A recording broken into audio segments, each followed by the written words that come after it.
Shalom, selamat pagi jemaat Tuhan yang terkasih.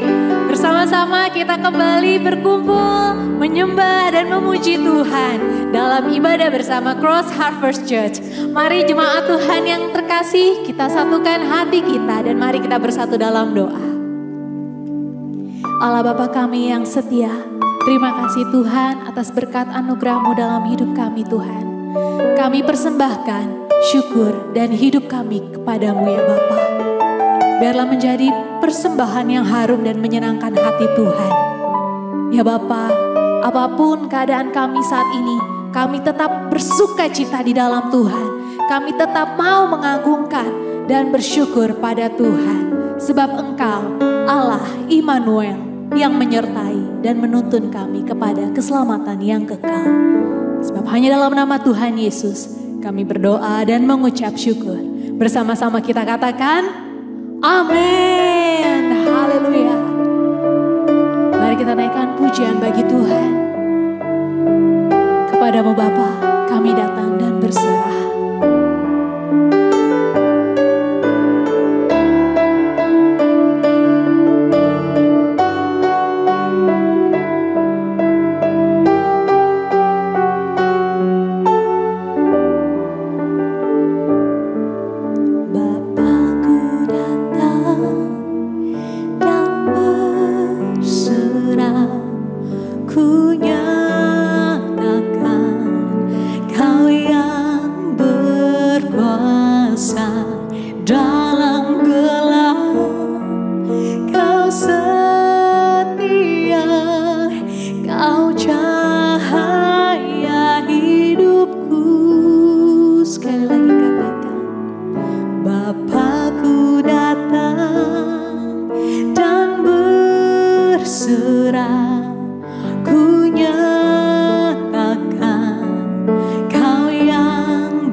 Mungkin saat ini engkau ada dalam kesedihan. Mungkin saat ini engkau sedang berjuang dari sakit penyakit. Tapi lihatlah, tangan Tuhan bekerja.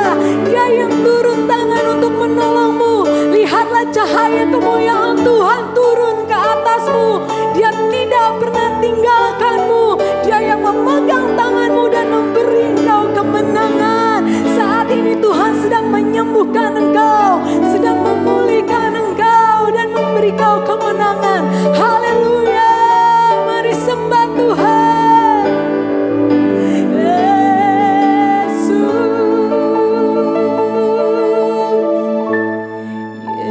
Yesus memegangku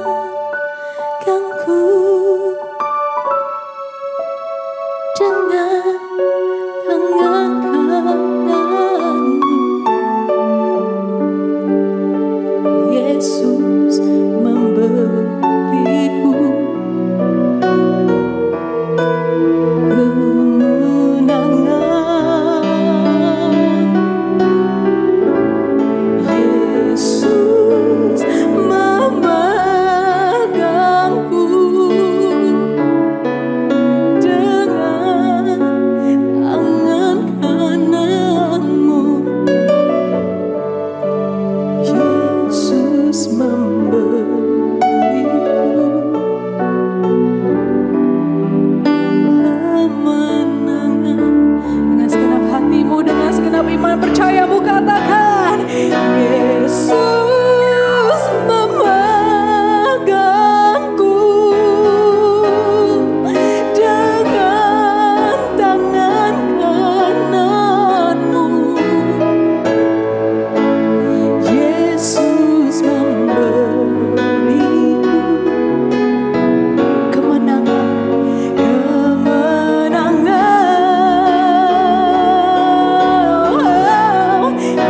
Yesus memegangku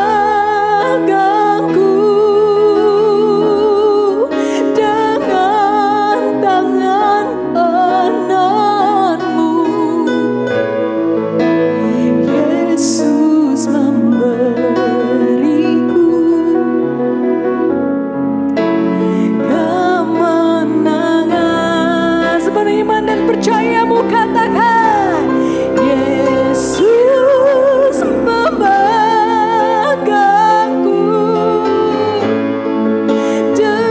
dengan tangan kananmu.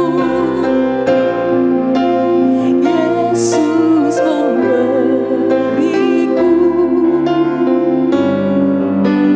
kemenangan. Yesus memegangku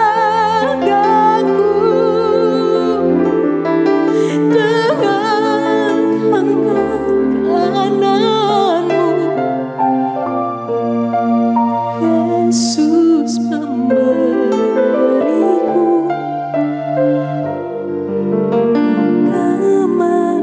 kemenangan. Yesus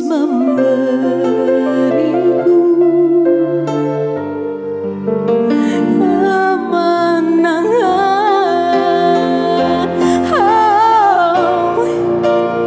Yesus memberiku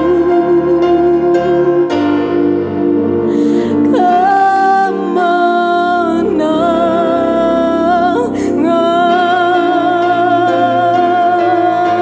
Mari beri sorak-sorai bagi Tuhan, beri tepuk tangan yang meriah bagi Tuhan. Agungkan Dia Sang Raja.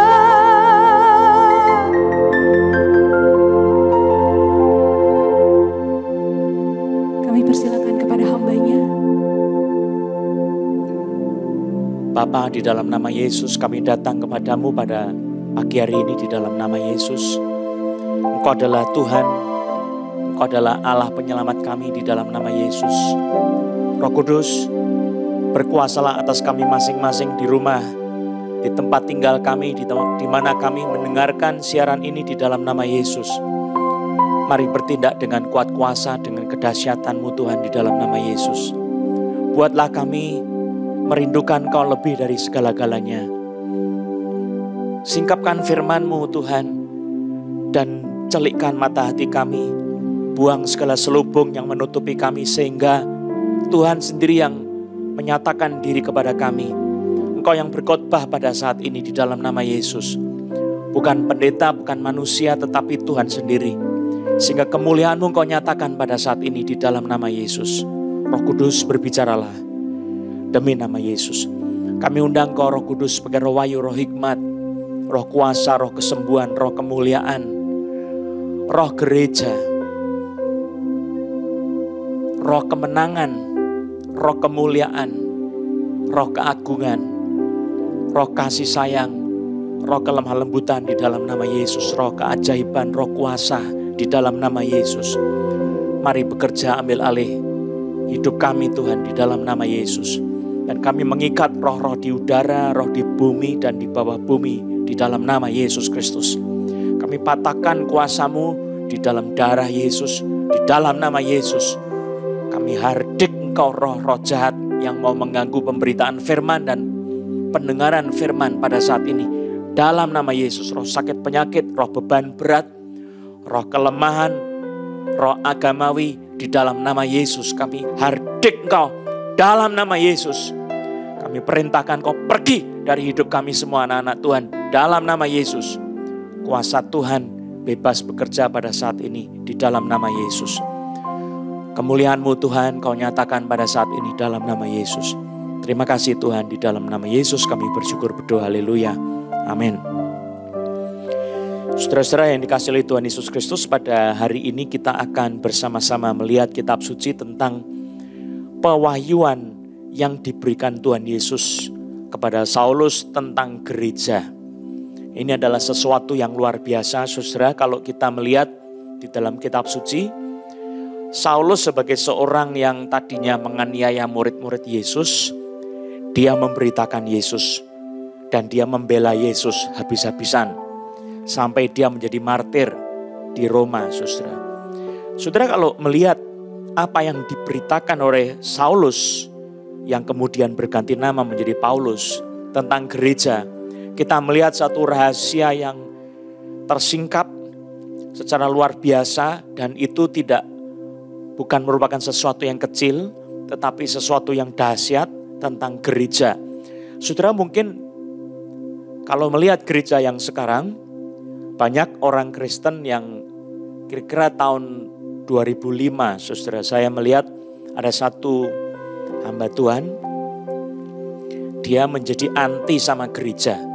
Dia orang Kristen sendiri, dia pendeta, saudara, pendeta di gereja Reform di Afrika Selatan. Dia anti sama gereja dan dia bilang, saya tidak punya pengharapan apa-apa di dalam gereja Tuhan. Dan waktu itu memang, saudara, gereja Tuhan mengalami banyak kemerosotan. Nah, kalau saudara melihat di akhir abad yang ke-20, saudara, sebelum akhir abad 20 berakhir ya, kita melihat muncul yayasan-yayasan. Dan yayasan-yayasan itu banyak yang tidak mau disebut sebagai gereja, dan mereka memang berpikir gereja itu adalah sumber masalah. Semua banyak yang merasa frustrasi dengan urusan gereja. Jadi bukan sesuatu yang sulit bagi orang kemudian pecah dari gereja lalu mendirikan yayasan. Sangat mudah sekali, saudara. Apakah sebetulnya yang merupakan rahasia Tuhan tentang gereja, sehingga kita mau melihat kembalinya gereja di dalam kemuliaan Tuhan? Saya ingin mengajak kita untuk menyaksikan di dalam kitab suci tentang kebesaran daripada pewahyuan gereja, pewahyuan Allah tentang gereja yang diberikan oleh Tuhan Yesus kepada Saulus. Dan kita juga akan membandingkan nanti, melihatnya dengan perjanjian lama, supaya kita sebagai orang percaya tidak lagi menjadi orang percaya yang gampang memisahkan diri dari gereja, atau orang percaya yang kemudian punya sikap antipati terhadap gereja. Saudara, kalau kita mau jujur, perusahaan-perusahaan yang besar itu umurnya bisa 25 tahun lalu habis. hilang tak berbekas. Punya kerugian, punya keruntuhan yang tak terelakkan. Ada yang sampai 50 tahun itu sudah luar biasa. Usia perusahaan 50 tahun luar biasa. Kalau perusahaan sampai 75 tahun itu sudah tua renta, dia tidak bisa apa-apa lagi, saudara. Dan perusahaan ada yang baru 1 tahun mati. Ada yang setengah tahun mati. Tapi gereja Tuhan ratusan tahun.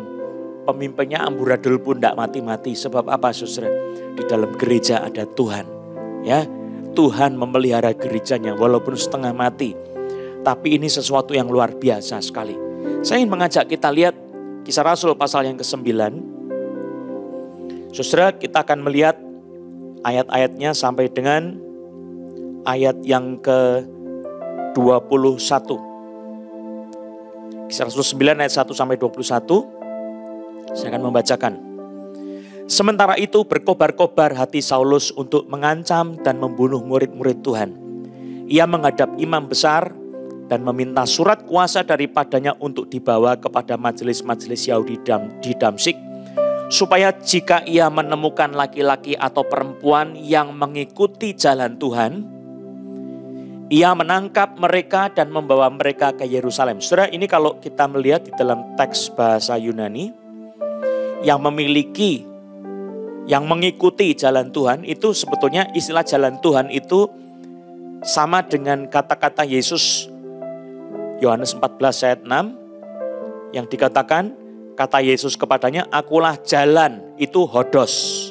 Ya, di sini terjemahkan dengan jalan Tuhan, tetapi kalau Yesus bilang akulah jalan, hodos. Jadi sama dengan kata jalan Tuhan, sama dengan kata jalan dari Yohanes 14 ayat 6. Tidak beda sedikit pun, saudara.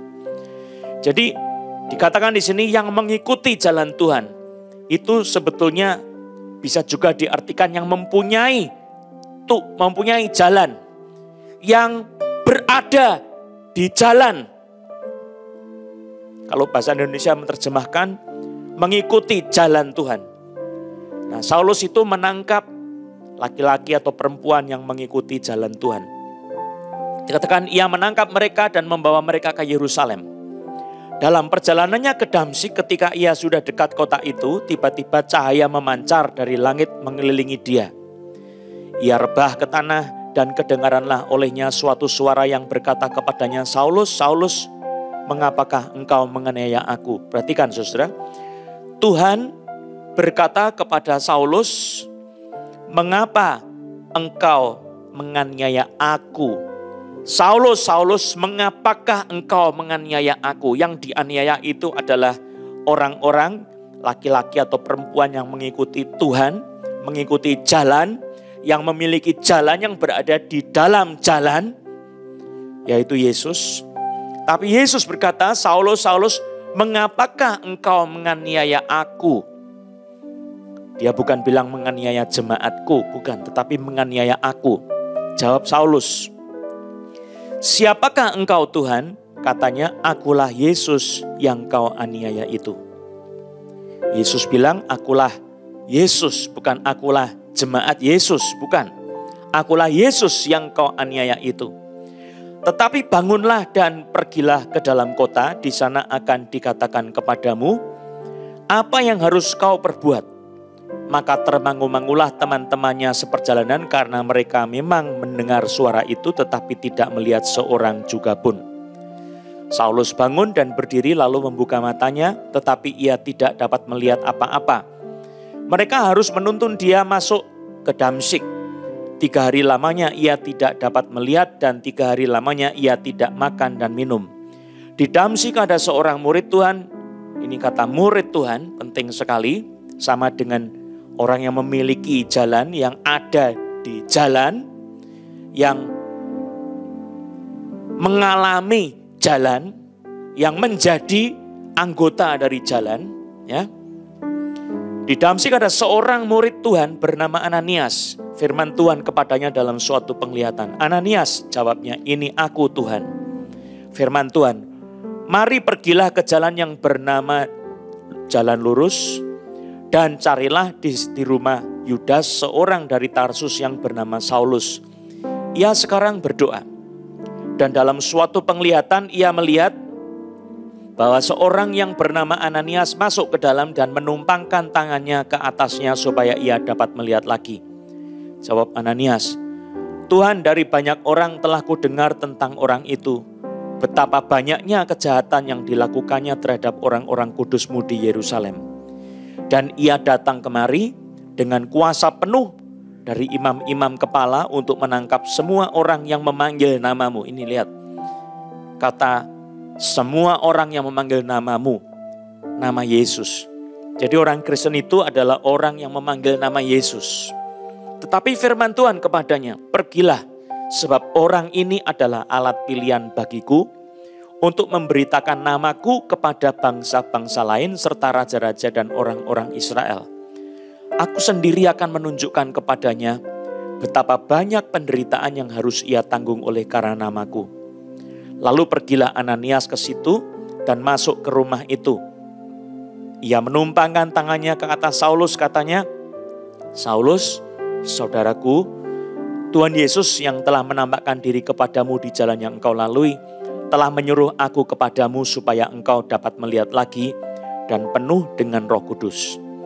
Dan seketika itu juga seolah-olah selaput gugur dari matanya, sehingga ia dapat melihat lagi. Ia bangun lalu dibaptis. Dan setelah ia makan, pulihlah kekuatannya. Saulus tinggal beberapa hari bersama-sama dengan murid-murid di Damsyik. Ketika itu juga ia memberitakan Yesus di rumah-rumah ibadat dan mengatakan bahwa Yesus adalah Anak Allah. Semua orang yang mendengar hal itu heran dan berkata, bukankah dia ini yang di Yerusalem mau membinasakan barang siapa yang memanggil nama Yesus ini? Dan bukankah ia datang ke sini dengan maksud untuk menangkap dan membawa mereka ke hadapan imam-imam kepala? Ini saudara, tentang Saulus yang menjadi orang percaya, murid Yesus. Mendadak sontak hari itu dia dijumpai Tuhan dalam cahaya yang lebih terang dari matahari. Dia rebah ke tanah dan dia betul-betul tidak berdaya. Dia tahu itu yang datang kepada dia adalah satu pribadi yang besar yang dia sebut sebagai Tuhan. Siapakah engkau Tuhan? Ini kata kurios. Kalau saudara melihat terjemahan perjanjian lama di dalam bahasa Yunani yang disebut sebagai Septuaginta, kata Yahweh, tetragrammaton, YHWH, kata yang paling suci di seluruh kitab suci, Yahweh, itu diterjemahkan di dalam kata kurios atau Tuhan. Jadi kalau kita mengerti kata Tuhan yang sudah biasa di kalangan orang-orang Yahudi pada zamannya Yesus, istilah Tuhan itu sama dengan Allah Yahweh. Bukan cuman Allah biasa tetapi Allah Yahweh yang namanya Yahweh. Saudara, Allah yang membuat mujizat membawa bangsa Israel keluar dari tanah Mesir menuju ke tanah perjanjian, itu Yahweh. Allah yang menampakkan diri dalam suatu semak yang menyala kepada Musa. Allah yang membelah Laut Merah. Allah yang membelah Sungai Yordan sehingga berpencar air itu menuju ke hulu dan ke hilir. Dan kemudian menjadi sebuah tembok yang besar melindungi orang-orang Israel lewat di tanah yang kering, bukan tanah yang becek. Itu kuasa Tuhan. Dan Allah yang menghalau bangsa-bangsa pendatang-pendatang menuju ke Kanaan. Itu sesuatu yang besar, Yahweh sendiri. Tuhan yang adalah Allah Yahweh. Yesus yang mengaku sebagai Allah Yahweh. Akulah Yesus yang kau aniaya itu. Tetapi saudara-saudara, waktu Saulus merenungkan, dia memikirkan tentang perkataan Yesus. Saulus, Saulus, mengapakah engkau menganiaya aku? Ada sesuatu yang kemudian muncul di dalam benak Saulus yang dia tuliskan konklusi-konklusinya di dalam surat-suratnya kepada gereja Kristen, saudara. Jemaat-jemaat yang ada di wilayah Asia, yang ada di Eropa, itu semua adalah sebuah penyataan atau pewahyuan bahwa Tuhan Yesus sudah mengidentifikasikan dirinya dengan jemaat. Saulus menganiaya jemaat Tuhan, tetapi Tuhan berkata, Saulus, Saulus, mengapakah engkau menganiaya aku? Sebab Yesus di dalam perkataan ini, dia sudah mengidentifikasikan dirinya dengan jemaat. Jadi seolah-olah kita bisa mengerti, jemaat itu adalah Yesus sendiri, saudara. Jemaat itu adalah, kalau kita melihat Yesus, pribadi Yesus. Apakah benar begitu? Ternyata, saudara, Saulus waktu dia memikirkan, merenungkan, jemaat bukan Yesus, Yesus bukan jemaat, tetapi Yesus adalah pemimpin jemaat, dia adalah kepala jemaat. Dia bisa dikatakan sebagai jemaat yang adalah kepala, boleh begitu saudara. Tetapi lebih tepat, jemaat sebagai tubuh Kristus. Nah, ini yang adalah sebuah kenyataan yang sangat besar sekali. Saudara, ini ada di dalam Kisah Rasul pasal 9 ayat yang keempat, lalu pasal yang ke-26 ayat 14. Juga kata-kata yang sama, Saulus, Saulus, mengapa engkau menganiaya aku? Sukar bagimu menendang ke galah rangsang. Jadi menganiaya Yesus sama saja dengan menendang ke semak duri yang penuh dengan duri.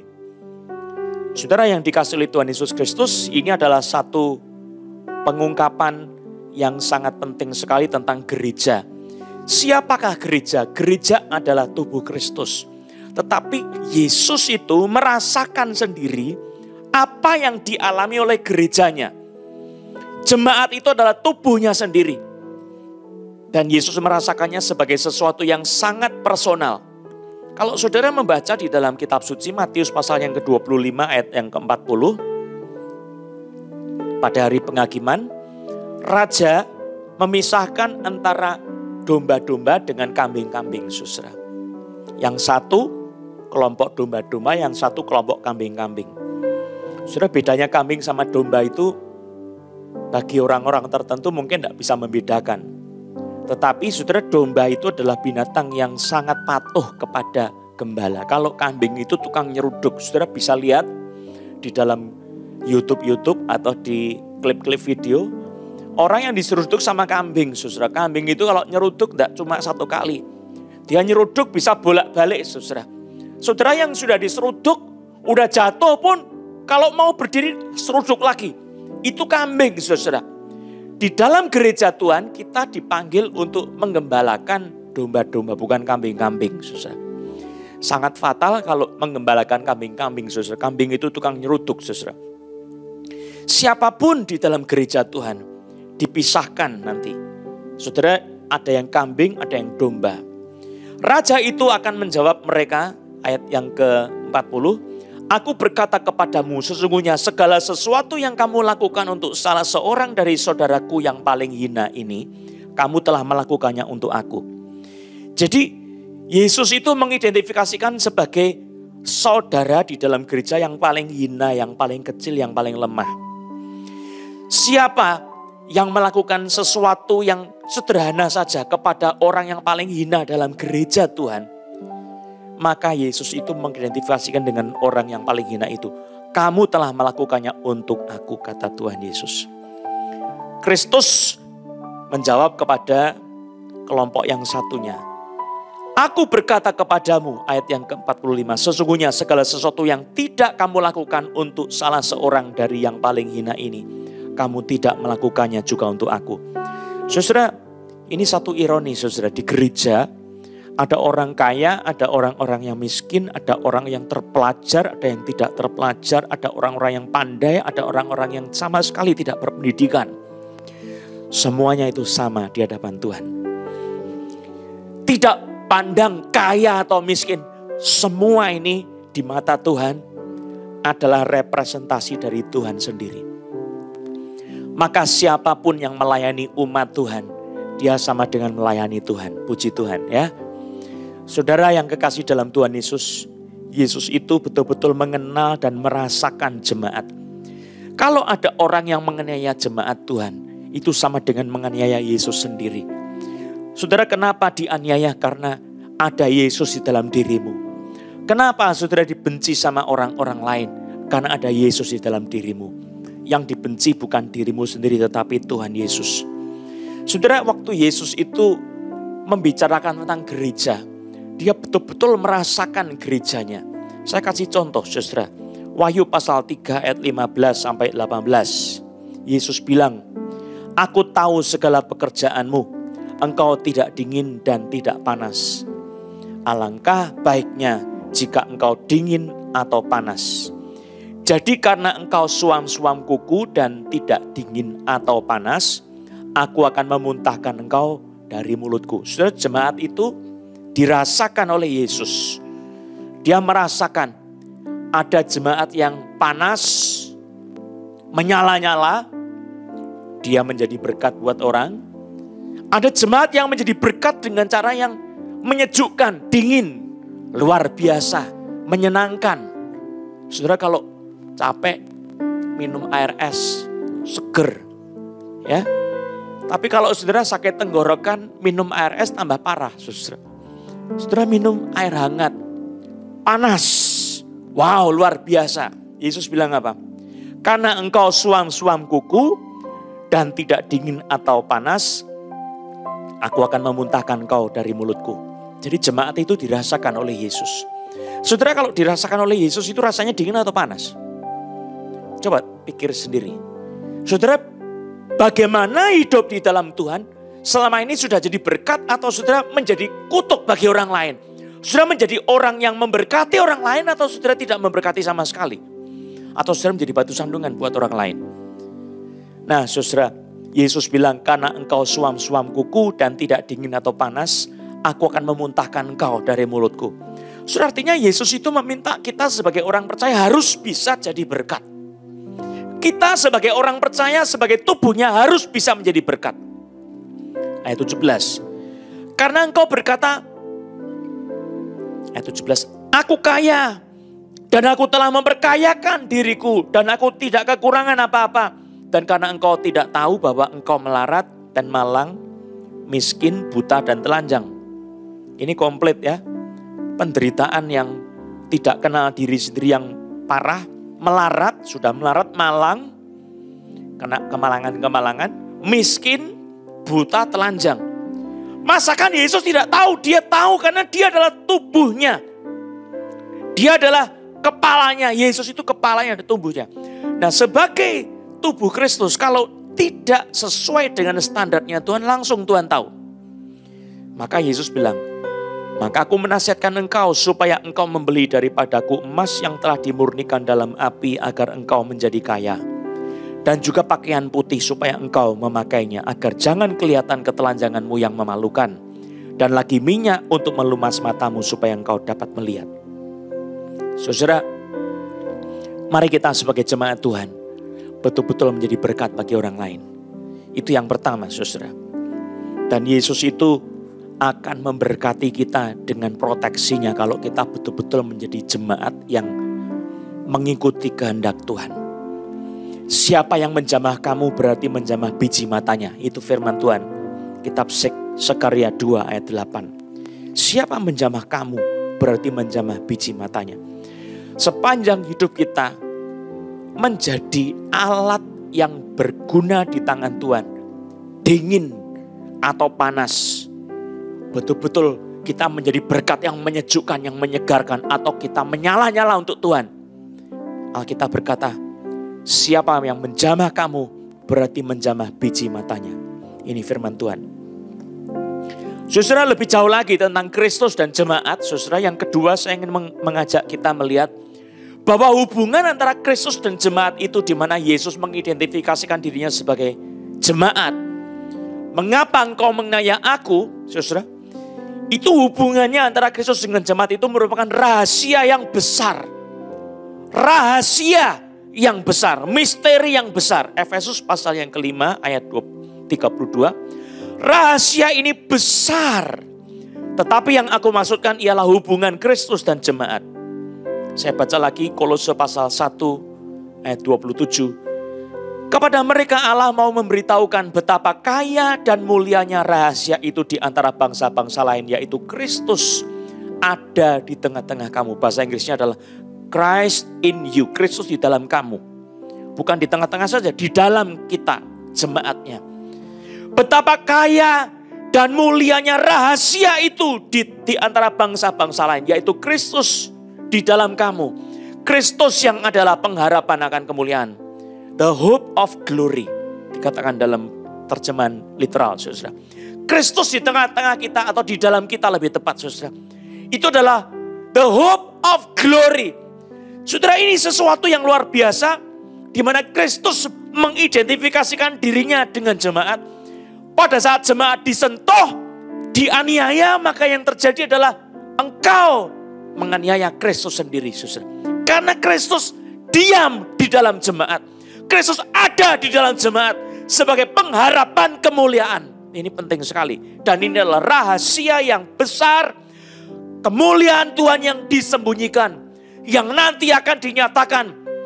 Proses sejarah akan menyatakan kemuliaan di mana Tuhan akan menyingkapkan gereja yang sejati yang seperti apa. Pada harinya akan tiba, gereja akan menyatakan kemuliaannya. Dan ini adalah kemuliaan Kristus sendiri, saudara. Saudara mungkin asing dengan teologi ini, tetapi ini bukan teologi yang asing oleh Alkitab. Ini adalah kebenaran kitab suci. Bahwa kemuliaan gereja itu sebetulnya adalah kemuliaan Kristus yang tersembunyi sekarang ini, saudara. Sebab Kristus diam di dalam gereja adalah the hope of glory. Pengharapan akan kemuliaan. Nanti, pengharapan kan nanti, saudara. Bukan sekarang.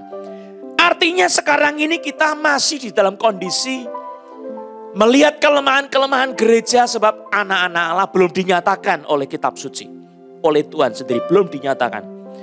Tetapi nanti akan datangnya Tuhan menyatakan gerejanya tinggi menjulang di atas segala sesuatu. Bukit-bukit, gunung-gunung yang tinggi. Semua akan dikalahkan oleh tinggi menjulangnya gereja Tuhan di akhir zaman. Bahwa Tuhan itu akan menyatakan gereja itu seperti apa. Nah, sebelum saya membahas lebih dalam, saudara, mari kita lihat perjanjian lama.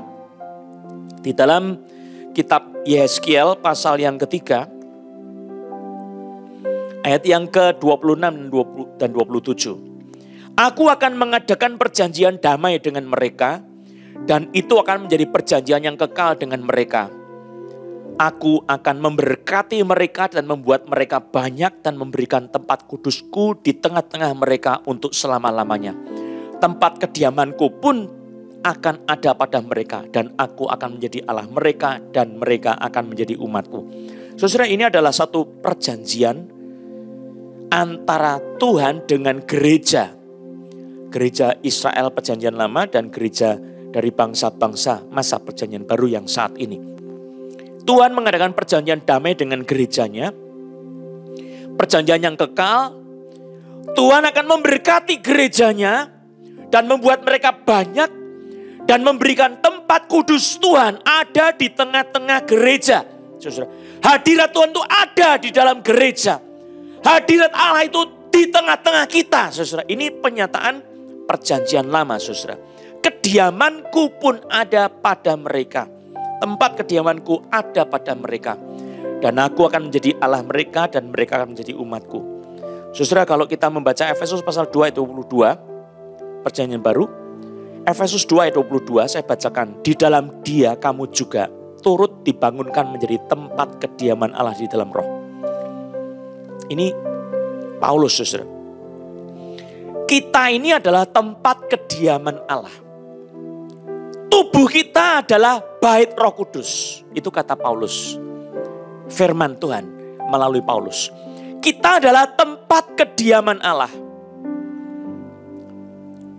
Dan kita adalah bait dari Allah yang hidup. 2 Korintus pasal 6 ayat 16. Saya bacakan. Apakah hubungan bait Allah dengan berhala? Karena kita adalah bait dari Allah yang hidup. Ini betul firman Tuhan. Kita, gereja adalah bait dari Allah yang hidup. Menurut firman Allah ini. Aku akan diam bersama-sama dengan mereka dan hidup di tengah-tengah mereka. Dan aku akan menjadi Allah mereka dan mereka akan menjadi umatku. Saudara, kita ini adalah tempatnya Tuhan itu hadir, berdiam. Saudara, ini tubuh kita. tubuh ini tempatnya roh kita hadir. Ya, tubuh ini tempatnya roh kita itu bergerak. Saudara punya tubuh, tetapi di dalamnya ada jiwa, ada roh. Ya, di mana saudara itu ada, roh saudara ada di situ, saudara. Kecuali kalau saudara mati, mati itu adalah rohnya meninggalkan tubuhnya, saudara. Nah, Tuhan itu meninggalkan tahta surga, turun menjadi manusia. Dia Immanuel, tinggal di tengah-tengah kita. Lalu dia setelah mati dan bangkit, dia balik lagi ke surga mengirimkan Roh Kudusnya. Roh Kudus itu diam di tempat kita, di dalam tubuh kita, saudara. Gerejanya. Nah, Yesus bilang soal gereja itu adalah rumah Bapa, rumah Allah. Ya, Yesus pernah memberitahukan kepada kita semua bahwa gereja itu adalah tempat rumahnya Kristus. Ya, kalau saudara membaca Yesus itu di Wahyu pasal yang ketiga ayat 20. Yesus mengetok hati jemaat dan berkata, lihat aku berdiri di muka pintu dan mengetok. Kalau ada orang yang mendengarkan suaraku dan membukakan pintu, aku akan masuk mendapatkan dia dan dia bersama-sama dengan aku dan aku akan makan bersama-sama dengan dia. Jadi gereja itu adalah tempat kediamannya Kristus. Tadi kita lihat tempat kediamannya Bapa, tapi juga tempat kediaman Roh Kudus. Tritunggal ada di dalam gereja. Saudara, kalau kita melihat kenyataan ini, saudara, saya ingin mengajak kita memperhatikan bahwa gereja itu bukan sesuatu organisasi biasa. Ini adalah tempat kediaman Allah. Saudara pernah berpikir enggak? Gereja mau kaya mau miskin, semuanya tempat kediaman Allah. Gereja mau megah, mau betul-betul luar biasa. Saudara, bukan gedungnya tetapi orangnya adalah tempat kediaman Allah. Waktu bangsa Israel keluar dari Mesir, Roh Allah hadir di tengah-tengah mereka. Waktu bangsa Israel tinggal di tanah Kanaan, Roh Allah hadir di tengah-tengah mereka. Gereja ada di tengah-tengah dunia ini sekarang. Saudara, di mana Yesus itu berkata, 2-3 orang berkumpul dalam namaku, di situ aku ada di tengah-tengah mereka. Yesus ada di tengah-tengah kita, saudara. Mari kita rayakan di dalam tubuh Kristus ada hadirat Tuhan. Saudara, kuduskanlah dirimu. Karena Tuhan itu adalah kudus. Kita harus menguduskan diri kita sebagai tempat kediaman Allah. Kalau tidak, saudara, Tuhan itu akan menolak kita sendiri. Saya bacakan, ini penting sekali. Ya, karena kita adalah tempat kediaman Allah yang kudus, maka kita harus hidup kudus supaya kita tidak ditolak oleh Tuhan. 2 Korintus pasal 6 ayat 17. Sebab itu keluarlah kamu dari antara mereka dan pisahkanlah dirimu dari mereka, firman Tuhan. Dan janganlah menjamah apa yang najis, maka aku akan menerima kamu. Artinya kalau saudara tidak hidup dalam kebenaran, dalam kekudusan, kita bisa ditolak sendiri oleh Tuhan. Karena Tuhan itu sebagai Allah yang kudus, dia tinggal bukan di tempat yang najis. Dia tinggal di dalam gereja yang dikuduskan oleh darah Yesus. Dibeli dengan darah yang mahal. Supaya apa? Di dalam gereja itu ada kekudusan. Maka jikalau saudara tidak hidup kudus, saudara sudah menolak hadirat Tuhan Yesus. Sudah menolak darah Yesus yang menyucikan. Saudara tidak lagi hidup di dalam kebenaran firman Tuhan. Maka Tuhan bisa menolak kita. Ini satu kenyataan yang penting, saudara. Coba lihat satu ayat lagi yang penting sekali. Ayat yang ke-23 dari Efesus pasal 1. Ayat 22 dulu saya baca. Efesus 1 ayat 22 dan 23. Dan segala sesuatu telah diletakkannya di bawah kaki Kristus. Segala sesuatu telah diletakkan di bawah kaki Kristus. Kristus itu raja di atas segala-galanya. Atas penyakit juga termasuk, saudara. Atas gereja juga dia adalah kepala. Dia adalah pemimpin, raja. Segala sesuatu telah diletakkannya di bawah kaki Kristus. Dan dia telah diberikannya kepada jemaat sebagai kepala dari segala yang ada. Ini segala yang ada ini adalah gereja. Jemaat yang adalah tubuhnya. Ini. Kepala dari segala yang ada. Jemaat yang adalah tubuhnya. Yaitu kepenuhan dia. yang memenuhi semua dan segala sesuatu. Saudara-saudara, ini ayat yang sangat besar dan penting sekali. Artinya apa, saudara? Di dalam gereja itu harus ada kepenuhan Kristus. Di dalam gereja harus ada manifestasi Kristus yang melimpah. Kepenuhan, pleroma itu kepenuhan yang berlimpah-limpah. Saudara, sesuatu yang tidak biasa-biasa, yang penuh melimpah. Maka pertanyaan saya adalah, apakah saudara sebagai tubuh Kristus, Kristus melimpah dalam hidupmu? Gereja adalah kepenuhan Kristus. Di sini, jemaat adalah tubuhnya, yaitu kepenuhan Dia yang memenuhi semua dan segala sesuatu. Karena Yesus itu adalah kepala gereja, Dia bersatu dengan tubuhnya, itu tubuh Yesus dengan kepala. Saya punya kepala, saya punya tubuh, menyatu seluruhnya, saudara. Kepala memerintah, memimpin. Hidup tanpa kepala tidak bisa, saudara. Saudara bisa hidup tanpa tangan, ya. Saudara bisa hidup tanpa kaki, tapi saudara tidak bisa hidup tanpa kepala. Kalau ada orang dipenggal kepalanya pasti mati, saudara. Saya tidak pernah melihat manusia, bukan setan ya. Manusia tanpa kepala masih hidup. Wow, tidak ada, saudara. Kristus itu kepala gereja. Kalau Kristus hilang, tidak ada lagi memimpin gereja. Gereja bukan lagi gereja, saudara. Kalau saudara tidak lagi di dalam kuasa pemerintahan Kristus, saudara bukan lagi gereja Tuhan. Jelas sekali ini, saudara. Tetapi waktu Dia memimpin kita, Dia harus memenuhi hidup kita, saudara. Kepala itu akan mengalirkan pemerintahannya. Dia memberi syaraf kita itu, ayo tangan bergerak. Memberi perintah, tangan bergerak. Kalau saudara sebagai tubuhnya, saudara itu harus di dalam kepenuhan Kristus, diperintah oleh Kristus sepenuh-penuhnya saudara menurut. Kalau tangan itu disuruh jalan, kaki suruh jalan, tidak berjalan, namanya apa, saudara? Stroke. Ya. Kalau stroke, apa yang sudah diperlukan kalau stroke? Saudara mesti dilatih jalan supaya bisa jalan, disembuhkan baru bisa jalan. Nah, saudara, jangan sampai kita sebagai tubuh Kristus yang stroke. Mari kita jadi orang Kristen yang dipenuhi di dalam kepenuhan Kristus. Ini adalah sesuatu yang indah sekali. Sehingga Kristus itu termanifestasi di dalam diri kita karena Dia memenuhi kita, saudara. Maka doa saya sebagai tubuh Kristus, penuhkanlah dirimu di dalam saya, Tuhan Yesus. Kalau saya dipenuhi Kristus, kemuliaan Kristus akan terpancar. Kekudusan Kristus akan kelihatan. Kebenaran Kristus akan kelihatan. Kasih Kristus akan kelihatan. Karena sebagaimana Kristus, Dia di dalam gereja. Dia adalah spirit di dalam gereja, saudara. Roh Allah di dalam gereja. Maka gereja menampakkan Kristus. Kemuliaan Kristus. Pengharapan kemuliaan itu menjadi nyata pada saat ini. Saya berdoa supaya saudara-saudara bisa menjadi orang Kristen yang menyatakan Kristus. Saudara berdoa, Lord, fill me to the overflow. Sampai berlimpah-limpah. Fill me with your presence, with yourself, to the overflow. Sampai berlimpah-limpah. Dan saudara berdoa, lead me Lord, I am your body. Saya adalah tubuhmu. Saudara kalau punya badan, tidak punya spirit, mati. Bagaimana saudara bisa berbuat sesuatu?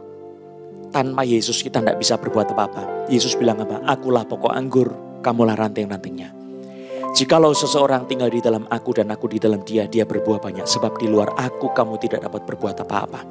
Kalau saudara mau berbuah banyak untuk Yesus, milikilah hidup Yesus lebih banyak lagi. Inilah gereja Tuhan. Saudara, gereja lama-lama menjadi gereja tua dan kemudian gereja itu dilupakan orang. Tetapi kalau saudara ada hidup Yesus di dalamnya, gereja makin tua, makin sakti. Kalau di dalam tradisi silat Tiongkok, saudara, orang makin berjenggot, makin rambut putih, makin botak, ya, saudara, makin sakti. Itu kalau di Eropa kebalikan, makin tua makin masuk rumah jompo, saudara. Tapi kalau kita lihat kitab suci, Makin kita dipenuhi oleh Kristus, semakin dewasa dalam Kristus, semakin kita dahsyat menunjukkan Kristus. Makin sakti di dalam Yesus Kristus. Inilah yang Tuhan mau kita sebagai orang-orang percaya. Jemaat sudah dibeli dengan darah Yesus. Engkau telah dibeli dengan darah Yesus. Biarlah Kristus memenuhi kita sedalam-dalamnya. Kita memanifestasikan Kristus, mendeklarasikan Kristus. Kita menunjukkan Kristus kepada dunia. Saudara adalah alat Tuhan. Tubuhmu adalah bait Roh Kudus, baitnya Bapa di surga, baitnya Yesus Kristus. Mari kita bersama-sama ingat kebesaran ini. Yesus mengidentifikasikan dirinya dengan gereja. Dia adalah kepala, kita adalah tubuhnya. Mari kita percayai itu. Bapa, kami datang kepadamu dalam nama Yesus. Kami adalah tubuhmu, engkau kepala kami. Saudara berdiri sama-sama. Ada satu lagu, The God I Know. Tapi juga The Judge He Knows. Lagu ini sudah lama dibuat oleh gereja dari City Harvest di Singapura. Sudah nyanyikan bersama-sama. The God I know, righteous and holy. The God I know, faithful and true. The God I know, the tower of refuge. Hearts are healed, Christ revealed. The God I know, light of the city. The God I know, strengthens the weak. The God I know, your heart beats within me. As you are, so are we. The God I know, sekali lagi. The God I know, righteous and holy. The God I know, faithful and true. The God I know, the tower of refuge. Hearts are healed, Christ revealed. The God I know, light of the city. The God I know, strengthens the weak. The God I know, your heart beats within me. As you are, so are we. This is my cry. This is my cry, my one desire. More of you, more of you. This is my cry, my one desire. More of you, more of you. The church He knows, righteous and holy. The church He knows, faithful and true. The church He knows, a tower of refuge. Hearts are healed, Christ revealed. The church He knows, light of the city. The church He knows, strengthens the weak. The church He knows is strong and mighty. As He is, so are we. This is my cry. This is my cry, my one desire, more of you, more of you. This is my cry, my one desire, more of you, more of you. This is the church He knows, righteous and holy, benar dan kudus. The church He knows, faithful and true, setia dan benar. The church He knows, a tower of refuge, menara pertolongan.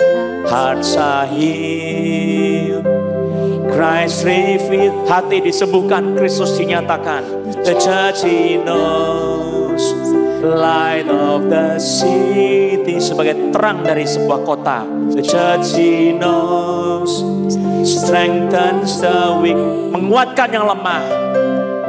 The church He knows is strong and mighty, kuat dan dahsyat.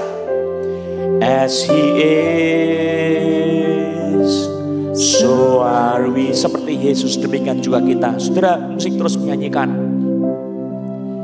Saya ingin berdoa supaya saudara betul-betul mengerti pewahyuan Allah tentang gereja. Yesus di dalam kita pengharapan akan kemuliaan.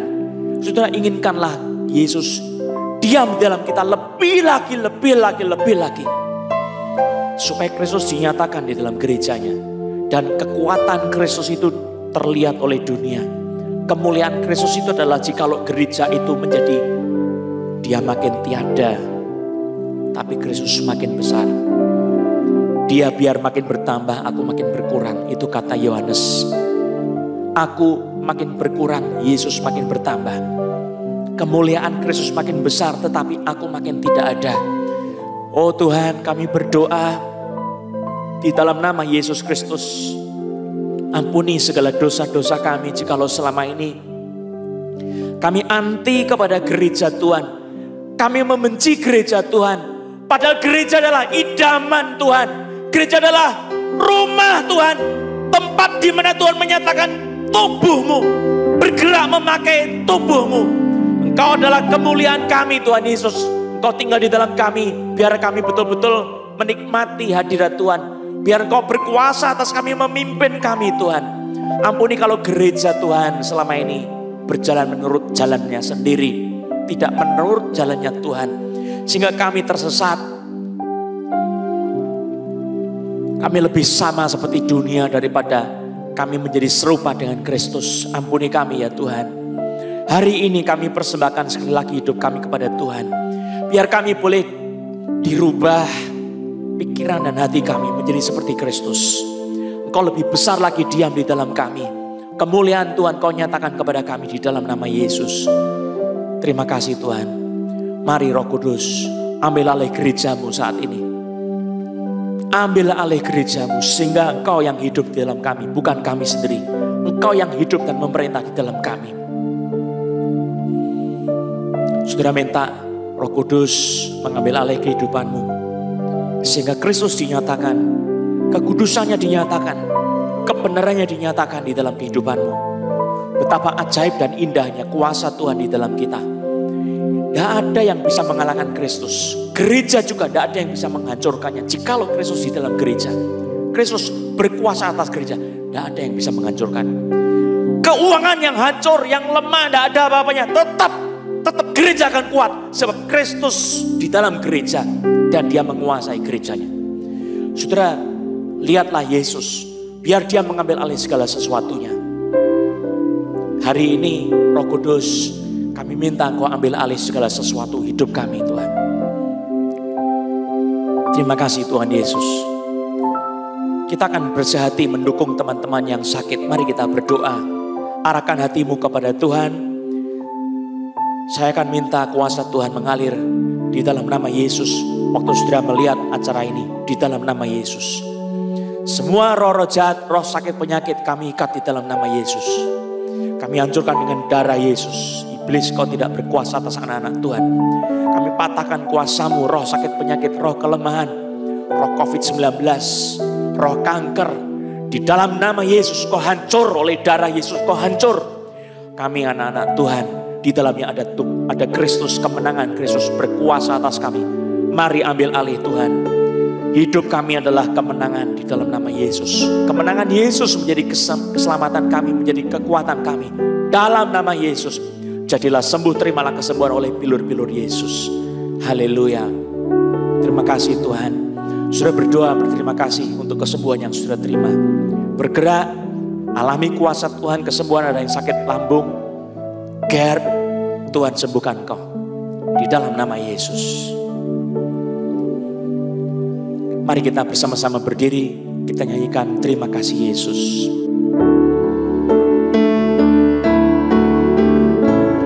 Terima kasih Yesus. Terima kasih Yesus. Puji syukur hanya bagimu. Ya Allahku, ya Tuhanku, terima kasih Yesus, terima kasih Yesus,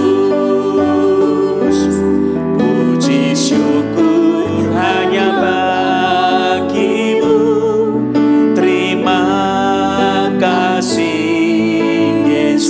Syukur hanya bagi Tuhan Yesus. Puji syukur hanya bagimu. Terima kasih Yesus. Puji Tuhan. Puji syukur hanya bagimu. Terima kasih Yesus. Mari arahkan hatimu kepada Tuhan. Terimalah berkat Tuhan. Kiranya anugerah sejahtera dari Allah Bapa kita, pertolongan dari Tuhan kita Yesus Kristus, serta persekutuan bersama dengan Roh Kudus menyertai engkau, memberi kekuatan dalam hidupmu. Engkau bangkit oleh kuasa kebangkitan Yesus, dan engkau sehat di dalam nama Yesus Kristus. Kemuliaan Tuhan bersinar atas kehidupanmu, dan kau jadi berkat dan menjadi saksi Kristus hari ini sampai Maranatha. Tuhan datang kembali. Ada orang yang kakinya lumpuh menjadi sehat kembali, yang lemes menjadi kuat kembali dalam nama Yesus. Tuhan dimuliakan. Haleluya. Kita nyanyikan bersama-sama, bagi Dia kemuliaan. Bagi Dia segala pujian, hormat serta syukur kekal selamanya. Bagi Dia segala pujian, hormat serta syukur selama-lamanya. Selama-lamanya. Selama-lamanya. Sekali lagi. Selama-lamanya. Puji nama Yesus Kristus. Haleluya. Puji Tuhan. Saudara, setiap Selasa kita ada mujizat Yesus untukmu pada jam 6 sore. Kemudian setiap Sabtu lewat Zoom ada mujizat Yesus untukmu, pelayanan doa, kesembuhan dan kuasa mujizat bagi orang-orang yang sakit. Setiap Sabtu jam 5 sore melalui Zoom. Tuhan Yesus memberkati.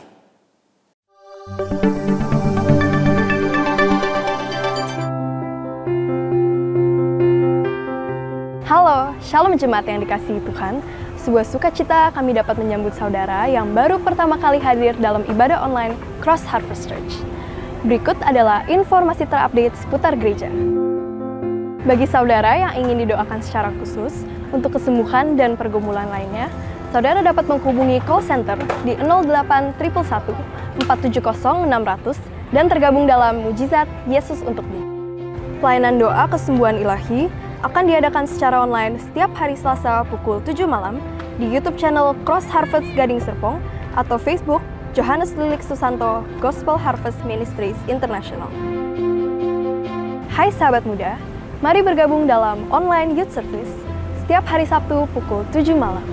Untuk informasi ID Zoom, kalian dapat menghubungi hotline gereja berikut ini.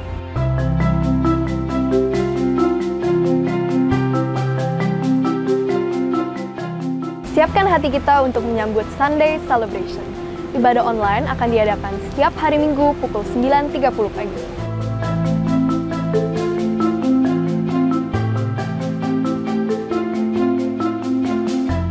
Children Ministry diadakan setiap hari Minggu pukul 11 siang via Zoom. Untuk informasi ID Zoom, saudara dapat menghubungi hotline gereja berikut.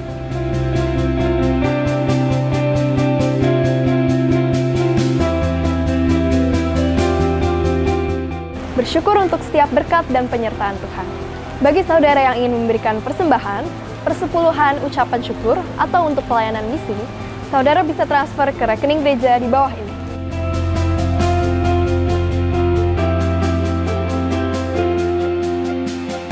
Untuk tetap mendapatkan informasi terupdate, jangan lupa follow Instagram kami di @chhcgadingserpong, YouTube di CHC Gading Serpong, dan Facebook di Johannes Lilik Susanto Gospel Harvest Ministries International. Hati yang gembira membuat muka berseri-seri, tetapi kepedihan hati mematahkan semangat. Demikian informasi yang dapat saya sampaikan. Saya Jenis Andreas, pamit undur diri. Happy Sunday, Tuhan Yesus memberkati.